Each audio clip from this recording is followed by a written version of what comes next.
ఏపీలో మంత్రివర్గ విస్తరణ ఉంటుందా? అసలు దానికి ఛాన్స్ ఉందా? సీఎం చంద్రబాబు ఆ సాహసం చేస్తారా? ఇప్పుడిప్పుడే మంత్రులు శాఖలపై పట్టు సాధిస్తున్న క్రమంలో మార్పు అవసరమా? ఇప్పుడు పొలిటికల్ వర్గాల్లో ఇదే చర్చ నడుస్తోంది. ఉగాదికి లేదా ఆ తర్వాత మంత్రివర్గ విస్తరణ ఉంటుందన్న ప్రచారం ఇటీవల ఎక్కువైంది. ఓ 5 వరకు కొత్తవారు మంత్రులు అవుతారని హోరెత్తుతోంది. కూటమి ప్రభుత్వంలోని కొన్ని సమీకరణాల మార్పు కోసం ఈ విస్తరణ తప్పదనే టాక్ నడుస్తోంది. ఒకవేళ మంత్రివర్గ విస్తరణ జరిగితే ఎవరికి ఉద్వాసన పలకనున్నారు, ఎవరికి కొత్తగా ఛాన్స్ దక్కనుంది? ఇప్పుడు ఏపీలో ఇదే హాట్ టాపిక్గా మారింది.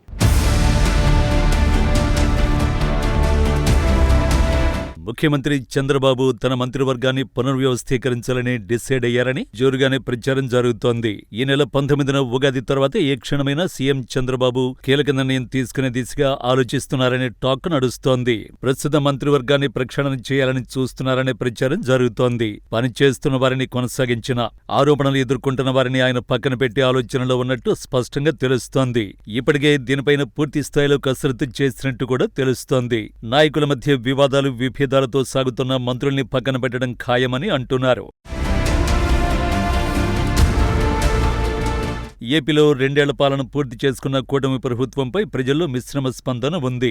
ఈ ఏడాది స్థానిక సంస్థల ఎన్నికలకు రంగం సిద్ధమవుతోంది. ఇలాంటి కీలక సమయంలో రాష్ట్ర మంత్రివర్గ పునర్వ్యవస్థీకరణకు రంగం సిద్ధమవుతోంది. ప్రస్తుతం మంత్రివర్గంలో 25 మంది ఉన్నారు. వీరిలో దాదాపు 7 తొలగించే అంశంపై క్లారిటీతోనే ఉన్నట్టు తెలుస్తోంది. వీరి స్థానంలో కొందరు కొత్త వారికి అదే సమయంలో సీనియర్లకు కూడా అవకాశం కల్పించే ఛాన్స్ ఉందని సమాచారం. అయితే పేర్లు ఇప్పటికే డిసైడ్ అయ్యాయని పార్టీ వర్గాలు చెబుతున్నాయి. ప్రస్తుతం మండలి నుంచి మంత్రులుగా ఎవరూ లేరు. ప్రస్తుతం ఉన్న మంత్రులందరూ ఎమ్మెల్యేలే.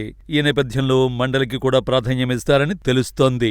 ఏపీలో 2 ఏళ్ల పాలన పూర్తి చేసుకున్న కూటమి ప్రభుత్వం త్వరలో మంత్రివర్గ విస్తరణ చేపట్టాలని అనూహ్య నిర్ణయం తీసుకున్నట్టు రాజకీయ వర్గాల్లో జోరుగా చర్చలు జరుగుతున్నాయి. ఇప్పటికే కూటమి ప్రభుత్వంపై ప్రజల్లో మిశ్రమ ఫలితాలు వస్తున్న నేపథ్యంలో మంత్రివర్గ విస్తరణ చేయాలని ముఖ్యమంత్రి చంద్రబాబు నాయుడు ఆలోచనలో ఉన్నట్టు తెలుస్తోంది. అయితే మెజారిటీ మంత్రులకు ఉద్వాసన తప్పదనే సంకేతాలు కూడా వెలువడుతున్నాయి. అంతేకాదు కేబినెట్లో భారీ మార్పులు తప్పవంటూ ఓ జాబితా కూడా విడుదల కావడం ఆసక్తి రేపుతోంది. ఖచ్చితంగా కొత్త మంత్రివర్గంలోకి అవకాశం ఉన్న ఎమ్మెల్యేలు వీరే అంటూ 5 పేర్లు వినిపిస్తున్నాయి. వీరిలో ప్రస్తుత టీడీపీ రాష్ట్ర అధ్యక్షుడు Palla Srinivasarao, Ichchapuram MLA Bendalam Ashok, Gopalapuram MLA Maddipati Venkataraju, Kovur MLA Vemireddy Prashanth రెడ్డితో పాటు జనసేన నుంచి అనకాపల్లి ఎమ్మెల్యే కొణతాల రామకృష్ణ ఉన్నారట.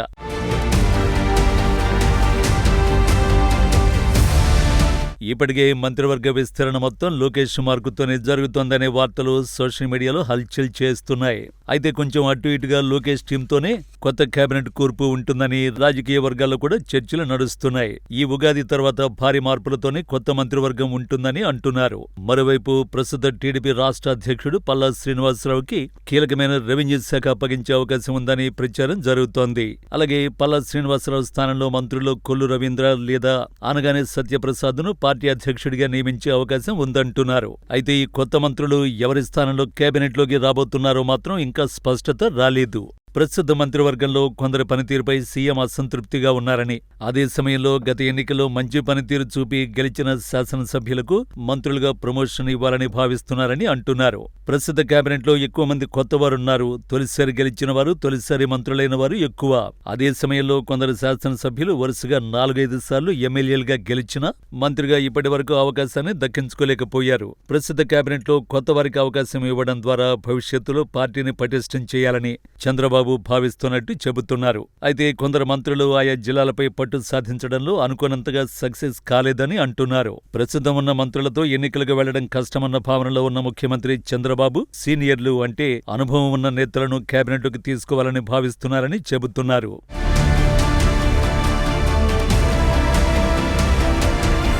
4-5 సార్లు ఎమ్మెల్యేలుగా గెలిచిన వారికి మంత్రులుగా ప్రమోషన్ ఇచ్చి జిల్లా బాధ్యతల్ని కూడా అప్పగించాలని చూస్తున్నారని అంటున్నారు. దీంతో ఎమ్మెల్యేల పనితీరులో కూడా మార్పు వస్తుందని చంద్రబాబు ఆలోచనగా ఉందని అంటున్నారు. ఇక ప్రస్తుతం మంత్రివర్గం నుంచి బయటకు పంపించే వారి సామాజిక వర్గాలను హట్ చేయకుండా అదే సామాజిక వర్గానికి చెందిన నాయకులను మంత్రులుగా తీసుకునే ఆలోచన చేస్తున్నారట. తద్వారా సామాజిక వర్గాలకు అసంతృప్తి లేకుండా చేయాలన్న వ్యూహంతోనూ చంద్రబాబు ఉన్నట్టు తెలుస్తోంది. దాదాపు అన్ని సామాజిక వర్గాలకు ప్రాధాన్యం ఇవ్వడంతో పాటు మహిళల సంఖ్యను ఈ దఫా పెంచే ఆలోచన చేస్తున్నారని అంటున్నారు. మొత్తంగా ఉగాది తర్వాత ఏ క్షణమైనా మార్పులు ఖాయమని తెలుస్తోంది.